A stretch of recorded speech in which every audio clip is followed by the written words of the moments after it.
আমাৰ বিপিএফ এইটো সিদ্ধান্ত লৈছে অলৰেডি ডিসিশন লৈ লৈছে যে আমি ইউথ ডেভেলপমেন্টৰ নামত 100 crore আমি ব্যৱহাৰ কৰিম কাৰণ অহাবাৰ বিটিসি চৰকাৰৰ যেটো বাজেট পইচা এনুৱেল বাজেট 1200 হ'ব অহাবাৰ out of 1200 we are want to use rupees 100 for the youth development আমাৰ যুৱ যুৱতী সকলৰ মানে ডেভেলপমেন্টৰ নামত আমি 100 কোটি টকা আমাৰ বিটিসি চৰকাৰে এটো মানে খৰচ কৰিব ইউথ ডেভেলপমেন্টৰ নামত আৰু যিবিলাক মানে এমএ পাস কৰাৰ পিছত পিএইচডি ডিগ্ৰী কৰিব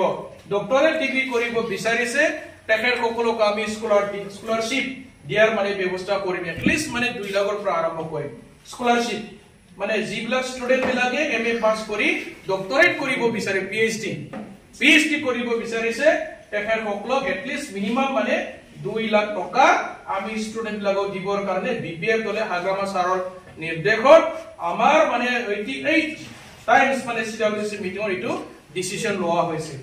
ষ্টুডেন্ট বিলাকৰ কাৰণে আমাৰ আৰু ইয়াৰ পিছত যিবিলাক আমাৰ ষ্টুডেন্ট বিলাকে ভাল ভাল চাকৰি কৰিব বিচাৰে মই অথনি আৰম্ভণিত কৈছিল ইউপিএসসি এপিএসসি বা বিভিন্ন ধৰণৰ সেন্ট্ৰেল পৰ্যায়ৰ পৰীক্ষা আমাৰ অসমৰ বিভিন্ন ধৰণৰ চাকৰি কৰিব বিচাৰে আমি তেখেত সকলক মানে ফ্ৰী অফ কষ্ট উইদাউট টেকিং ইওৰ এডমিশন ফি তোমালোকৰ পৰা এডমিশন ফিস নলোৱাকে আমি মানে ফ্ৰী অফ কষ্ট মানে সকলো ষ্টুডেন্ট বিলাকক মানে কোচিং দিয়াৰ ব্যৱস্থা কৰিম বিপিএফ চৰকাৰ আহিলে ওহা সেপ্টেম্বৰৰ ইলেকশন হ'ব আমাৰ ইয়াৰ পিছত বিপিএফৰ চৰকাৰ হলে হাগ্ৰামা মহিলাৰী সাৰে যদি আকৌ শিপ হ'ব পাৰে আমি ষ্টুডেন্ট বিলাকক স্পেশাল কোচিং দিম আৰু তোমালোকৰ পৰা এই পইচা আমাক এডমিশন ফিস নালাগে বুজি পাইছিনা না যাতে তোমালোকে চাকৰি পাবলৈ সক্ষম হয় মানে তোমালোকে যাতে চাকৰি পায় তাৰ কাৰণে আমি কোচিং দিম ফ্ৰী অফ কষ্ট এক পইচা এডমিশন ফিস ষ্টুডেন্ট বিলাকৰ পৰা মানে লোৱা নহব ভাল হ'ব না এটা সিদ্ধান্ত লয় ভাল হ'ব না নহয় যিবিলাক আৰ্মি পুলিশ প্যাৰামিলিটাৰী ফোৰ্সেস ডিফেন্স সাৰ্ভিসত যাব বিচাৰে আমাৰ এই অঞ্চলৰ লৰা ছোৱালী প্ৰতিটো ডিস্ট্ৰিক্ট ওয়াইজ আমি দেখে সকলক মানে ট্ৰেইনিংৰ ব্যৱস্থা কৰিম আৰু ট্ৰেইনিং দিয়াৰ কাৰণে আমি এক্সপাৰ্ট মানুহ লৈ আহিম দৰমহা দি ফেলে আৰু ষ্টুডেন্ট বিলাকৰ পৰা এক পইচা ফিস লোৱা নহব এই যে মই 100 কোটি টকাৰ কৈ আছে না 100 কোটি টকাৰ পৰা আমি টিচাৰ বিলাকৰ ট্ৰেইনাৰ বিলাকক আমি স্যালাৰি দিম সো এনেকাকে বহুত ভাল ভাল ডিসিশন বিলাক লৈছে আকৌ উডালগুৰি কলেজটো আপগ্ৰেড কৰি ফেলে বডলেণ্ড ইউনিভাৰ্সিটিৰ আন্ডাৰত আৰু এটা কেম্পাস কৰিব বিচাৰিছো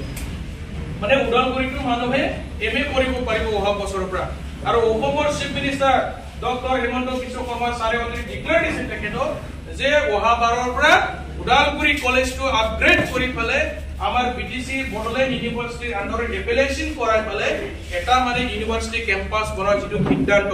আমাৰ সকলোৰ বাবে খুব আনন্দৰ কথা মানে আজিকালি লৰা ছোৱালী গুৱাহাটীত এডমিশন নাপায় হাজাৰ থাউজেন্ড ষ্টুডেন্ট আহি যায় যাতে আমাৰ লৰা ছোৱালী আমাৰ এই এৰিয়াতে অঞ্চলতে থাকি পালে যাতে এমএ কৰিব পাৰে তাৰ কাৰণে উডালগুৰি কলেজটো